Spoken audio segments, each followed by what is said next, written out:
I've seen a lot of people. She was on them crazy drugs. Yeah, well, maybe. But yeah, no, it's like asked like, why do we attract all these wingnuts? And then my buddy Caster, he's like, we should be called the Wingnut Magnets. And we even like designed a logo and stuff. It was a little nut with wings being chased by a magnet with a cop hat on it. I want to get that tattooed. See, this is what I thought it would be cool to talk about when it came to like band names. What you said, I was like, I wonder, like, I want to go back to the friggin' history of actually yeah, we should touch on that. It's not that big of a deal. When people started actually using band names, because you always had certain musicians that, you know, they just used their names. They wouldn't go under any surname or any moniker or anything like that.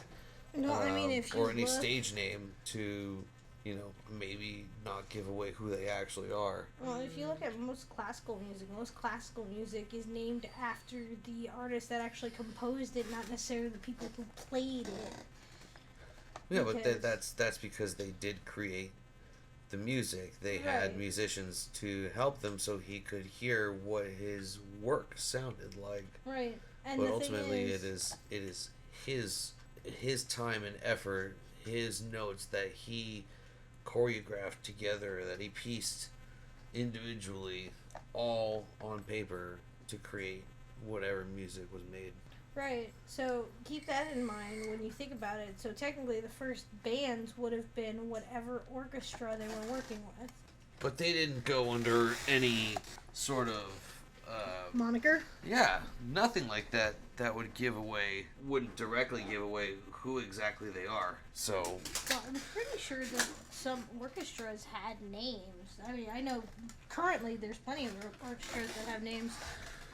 Well, no, the names that the orchestras have are, if you're referring to like official orchestras, like, you know, the London Philharmonic or the New York Philharmonic, or you know, any of those as an example, that it's not really a band name. I'm talking about they started to do it when you had, like, you know, like Buddy Holly and the Crickets. You knew who that was. You knew who Buddy Holly was, the front man, but you didn't know who everybody else was. And the Crickets part is the thing that gets to me. I'm like, okay, so why are they named the Crickets?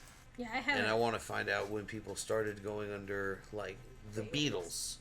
So the earliest band that I saw, from what little research I did, that went under any sort of moniker was the Ink Spots. And I think they were a band back in like 1936 or something like that. So they were one of the very first to, I mean, in my mind, make people wonder who exactly are they, because their names are not exactly known right away, because they didn't have you know, an exact name to go by. There was no like Betty Joe and the whoever's, or like Tom Petty and the Heartbreakers. Exactly.